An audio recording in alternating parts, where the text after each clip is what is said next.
Yeah, hi. Alanati రామచంద్రుడు ఎలా ఉంది? అలనాటి రామచంద్రుడు మూవీ ఫీల్ గుడ్ మూవీ. చాలా బ్యూటిఫుల్ ఉంటుంది మూవీ. ప్రతి సీన్, ప్రతి ఒక డైలాగ్ కూడా చాలా డెప్త్ ఉంటుంది. మంచి కంటెంట్ ఉన్న మూవీ.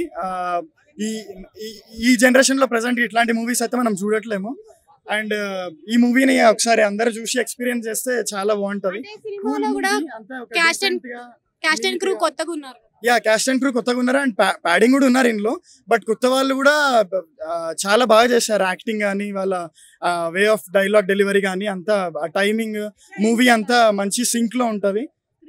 స్క్రీన్ ప్లే, డైరెక్షన్, అసలు సాంగ్స్, ఆ బీజిఎం ప్రతిదీ సింక్ లో ఉంది. చాలా బాగుంది. అంటే సినిమాలో హీరో హీరోయిన్ ని హైలైట్ చేసుకుంటూ తీసుకెళ్లారు. బోర్ ఎక్కడ లేదు, హీరో హీరోయిన్ దాంట్లో యాక్చువల్లీ హీరో హీరోయిన్ అనే కాదు, హీరో ఫ్రెండ్ క్యారెక్టర్ కూడా ఉంటుంది. అది కూడా హైలైట్ అవుతుంది.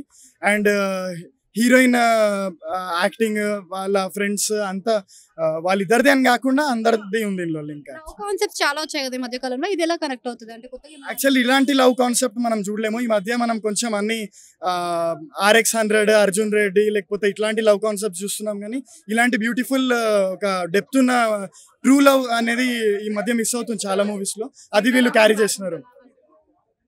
బాగుంటది. కాకపోతే ఇది డిఫరెంట్ మూవీ అని చెప్తాను నేను. కొంచెం ఆ స్టైల్లో ఉంది. కాకపోతే ఇది ఇంకా డెప్త్ ఉన్న మూవీ అని చెప్తాను. టైటిల్ కి తగ్గట్టుగా సినిమా నచ్చిందంట. ఆ టైటిల్ కి మించి ఉంది యాక్చువల్లీ మూవీ. మనకి చూసినప్పుడు ఆల్రెడీ కొన్ని మూవీస్ ఇలాంటివి ఉన్నాయి కదా పాస్ట్ లో అనిపిస్తుంది. కాకపోతే ఇది కొంచెం కొత్త కాన్సెప్ట్ తో వచ్చిన మూవీ అన్నమాట. Thank you.